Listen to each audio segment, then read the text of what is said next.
Assalamualaikum warahmatullahi wabarakatuh. Halo anak-anak, selamat pagi. Jumpa lagi dengan saya pada mata pelajaran PPKN.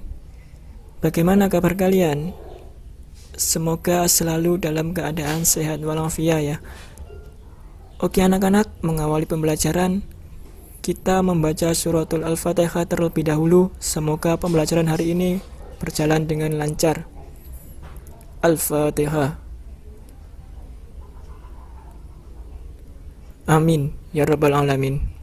Oke anak-anak, sebelum kita masuk ke pembahasan materi pokok pada hari ini, saya ingin mengingatkan kalian kembali materi yang sudah kita bahas pada pertemuan sebelumnya atau pada minggu kemarin.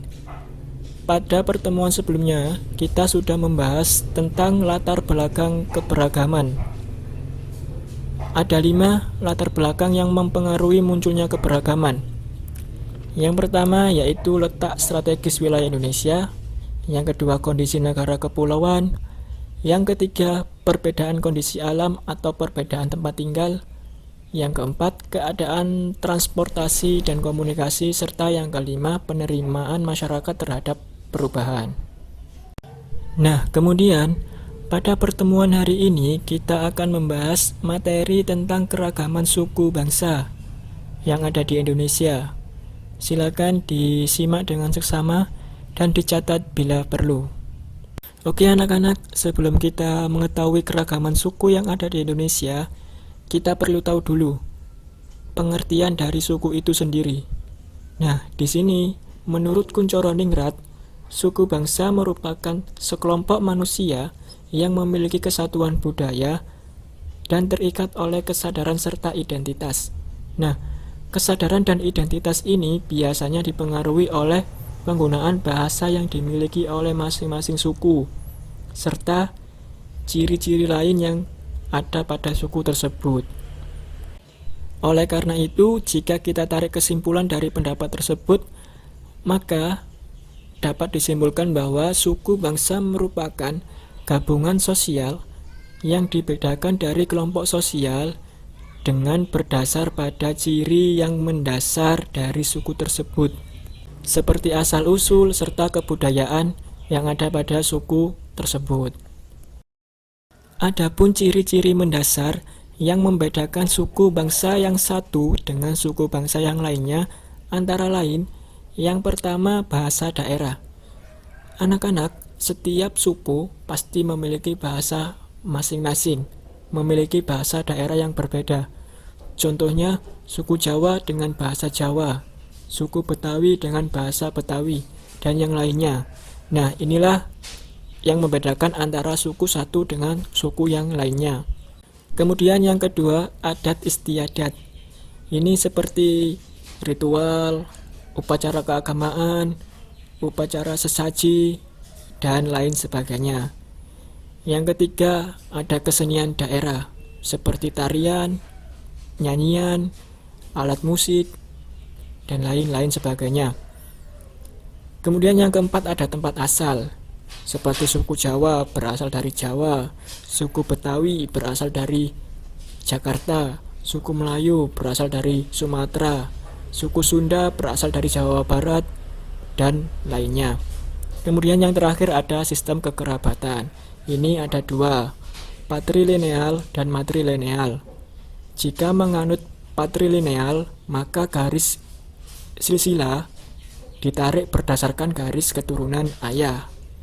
Jika menganut matrilineal, maka garis keturunan atau garis silsilah ditarik berdasarkan garis keturunan ibu. Cara membedakannya mudah. Jika pa berarti ayah, jika ma berarti ibu ya. Jika pa patrilineal berarti ayah, jika ma matrilineal berarti ibu. Nah, setiap suku itu berbeda-beda. Ada yang menganut patrilineal dan ada pula yang menganut matrilineal. Itu yang membedakan antara suku satu dengan suku yang lainnya. Nah, anak-anak, negara kita ini negara yang memiliki banyak sekali suku bangsa. Kurang lebih terdapat 1.340 suku bangsa yang tersebar di seluruh wilayah Indonesia, dari Sabang sampai Merauke, serta dari Pulau Miangas sampai Pulau Rote. Jumlah yang begitu banyak sekali jika dibandingkan dengan negara-negara lain. Negara tetangga kita, saudara kita, negara Singapura itu hanya memiliki 5 suku bangsa. Negara Afghanistan hanya memiliki 7 suku bangsa. Sedangkan kita, Indonesia, memiliki 1.340 suku bangsa. Nah, hal ini menjadikan Indonesia rawan terjadi konflik antar suku bangsa. Nah, disinilah peran dari Bhinneka Tunggal Ika, yaitu untuk menjaga keutuhan suku bangsa yang ada di Indonesia. Adapun penyebarannya, hampir ada di setiap pulau yang ada di Indonesia. Bahkan di setiap provinsi juga ada. Seperti di Pulau Sumatera, di Provinsi Aceh, Sumatera Utara, Sumatera Barat, Riau, Kepulauan Riau, Jambi, Bengkulu, Sumatera Selatan, dan Lampung. Semua provinsi yang ada di Pulau Sumatera itu ada suku-suku yang berbeda. Kemudian di Pulau Jawa juga terdapat banyak sekali suku bangsa. Bahkan suku bangsa terbesar di Indonesia terletak di Pulau Jawa, yaitu suku Jawa. Ya, mulai dari Provinsi Banten sampai dengan Jawa Timur. Kemudian suku di Pulau Bali dan Nusa Tenggara dapat kalian lihat sendiri, ada suku Bali Aga, ada Bali Majapahit, sampai dengan suku Sumba di Nusa Tenggara Timur. Kemudian suku bangsa yang ada di Pulau Kalimantan itu dapat kalian baca sendiri. Ada suku Kayau sampai dengan suku Ngaju yang ada di Provinsi Kalimantan Timur. Kemudian suku di Pulau Sulawesi itu dapat kalian baca sendiri. Ada suku Mandar, suku Toraja, ada suku Gorontalo di Provinsi Gorontalo, ada suku Halmahera di Provinsi Maluku Utara, dan masih banyak lagi. Kemudian yang terakhir ada suku di Pulau Papua, pulau yang kaya raya akan energi alam.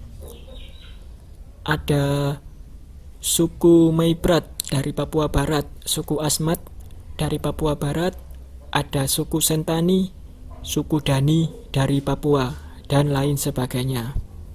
Nah, anak-anak, itu tadi hanya sedikit nama suku bangsa yang ada di Indonesia dari sekian banyak nama-nama suku bangsa yang ada di Indonesia.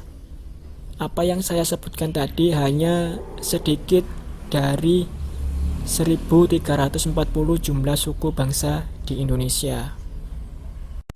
Oke anak-anak, saya rasa cukup untuk materi pada hari ini.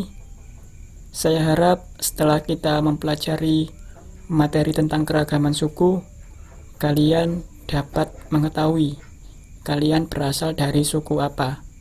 Jangan sampai setelah kita mempelajari materi keragaman suku, kalian tidak mengetahui asal-usul suku kalian. Begitu ya. Oke, saya akhiri. Terima kasih atas perhatiannya. Kurang lebihnya mohon maaf. Assalamualaikum warahmatullahi wabarakatuh.